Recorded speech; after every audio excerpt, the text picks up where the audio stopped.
The series I'm reviewing today is called Naruto. I'm sure most of you who are watching this video have at least heard of it. I'm sure you've seen the artwork, the characters, and possibly heard some music from it. I'm reviewing it because I think it's important for people to know whether they're going to like it or not. It's a very, very long series. It's going to take a lot of time if you're actually going to watch the whole way through. So it's important to know if you're going to like it or not. I'm going to be reviewing it from 3 viewpoints. One being shonen. I'm going to go through why it's a good or bad shonen series. Second, I'm going to be going through why it's a good romance series. Third, I'm going to be going through why it's an overall good or bad series. It is a good shonen series. What makes up a good shonen series? High action overlaid with comedy. This series definitely has that. But going at it from the romance angle, there's not much romance that actually takes place in it. There are hints of couples and hints of romance within the series, but if you want to watch a romance anime, don't watch this anime because it's mostly about action than romance. From the comedy standpoint, the comedy is very slapstick. Sometimes it's very perverted. It's funny if you want, a cheap joke, but if you're gonna want to watch a comedy series because of the comedy, I'd recommend something that pretty much revolves around comedy in and of itself. Usually the best comedy series you're gonna see are the ones that combine with romance. And when I say romance, I'm not talking about ecchi type series. I'm talking about comedy that is not of a sexual nature. This is usually the best comedy you're gonna see in anime. And Naruto, I would say, does not possess this fine quality. Most of the comedy is perverted. Not in a way that you shouldn't show it to your kids, but it's perverted in a way it's not sophisticated humor whatsoever. It's sort of a cheap laugh. I think in anime, that sort of comedy gets really old because it's synonymous with fan service, and fan service is pretty much in most anime series you watch. So that comedy is almost always there in anime, among other comedic elements. But yeah, that type of comedy gets old really fast. That's the only type it has, so I recommend if you're looking for a comedy genre anime, don't watch Naruto, because it's not going to satisfy you. My main issues with the anime is that basically, I think what it does is it tries to copy lots of the elements of older ninja series and put them to extremes, and from that, they try to make it look original, but it's really not. For example, Naruto's character. His character is, in my opinion, based off of former characters that have appeared in anime. A good example of this would be Rekka from the anime Flame of Rekka. This is also another ninja series. Rekka is a very serious character when he's in a fight, but then besides that, he's a very playful character. He has lots of comedy floating around him. He's a funny guy. He's very energetic and tries to do the right thing for everyone. Now, Naruto is very much like this, except he's like this to the point of extreme, and it makes you not like him. Sometimes it's hard to take him seriously when 1 minute he's acting like the Joker, and then another he's battling in this intense bubble. Now let's talk about the character Sakura.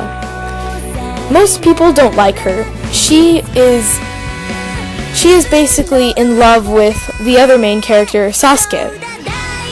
She's one of those characters, I think, that Naruto also copied from older ninja series such as Flame of Rekka.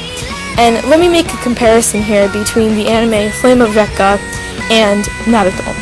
In Flame of Rekka, they had a character sort of like Sakura named Yanagi. Her purpose basically was to energize the other ninjas. She was their purpose to fight most of the series because they were protecting her. She actually moved the plot along, and don't get me wrong, she was not a developed character whatsoever. She sort of just sat on the sidelines and cringed and whined when one of her comrades would get hurt. Very familiar of the character Sakura from Naruto. She whines and she bitches and she cringes and she screams. Now the reason I'm comparing the two is because Yanagi moves the plot along, unlike Sakura. In fact, Sakura kind of hinders everything else, and she doesn't move the plot along whatsoever. She pretty much has zero character development.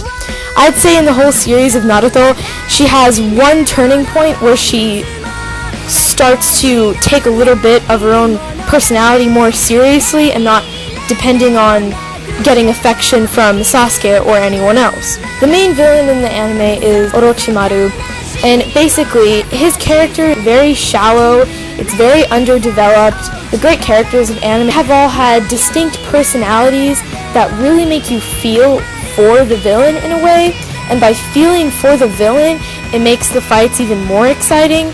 And that's just an element that Naruto does not have at all. He tries much too hard to be villainy and to be evil and to look grotesque. And his evil laugh sucks. The only thing I liked about the villain Orochimaru was the symbolism in it. He has symbolic snake thing going on, and as we all know the story of Adam and Eve, the snake led them astray from the righteous path, and I think that was good to introduce that kind of deep symbolism within the villain. I really haven't seen that done to this degree. Again, Naruto sort of goes off on extremes. Sometimes it works, sometimes it doesn't. In this case, I think that's the only good thing the Naruto villain has going for him. The villain, Orochimaru, he's never naked. And what I mean by this is not literally naked. I mean, he never shows a weakness towards his fellow human beings. He never shows a weakness towards anything, really. And all the great villains past have shown some sort of weakness and some sort of thing that can make them naked to the audience. And then you can really identify with the villain's struggles, and that also makes the fights more exciting. It engages you in the anime more, and that's something that just doesn't happen. One of the main problems I had with this series was that the characters were extremely underdeveloped. I think this series is best fit for, let's say, a 10-year-old boy, but I've seen 10-year-olds get tired of it, honestly. I'd say it's an average series overall. I just think that it tries a little bit too hard. Maybe if it was more chill and they spent more time on character development and artwork, it would be a little better. The music is really great. The artwork needs some work sometimes. There are some shots that are just poorly drawn. It looks like the artist was drawing it, then went for a coffee break and never finished it. Sometimes it has those angles. I don't know, it gets under my skin. I don't know if that would get under your skin, but I'm a stickler for the artwork. If the artwork isn't good, I can't watch it.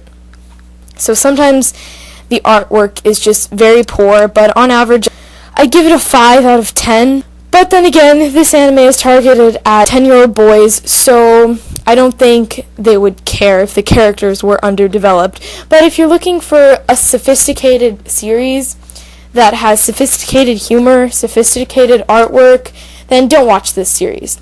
If you're looking for a series with lots of action, there are many other series out there that can be just as action-filled as Naruto, while still having an interesting plot and still having better humor than this, and much better romance than this also. If you want to see sophisticated artwork, sophisticated action, sophisticated character development, and an interesting plot, don't watch this series. If you're just looking for action with a little slapstick humor overlaid upon it, watch this series. It's for you.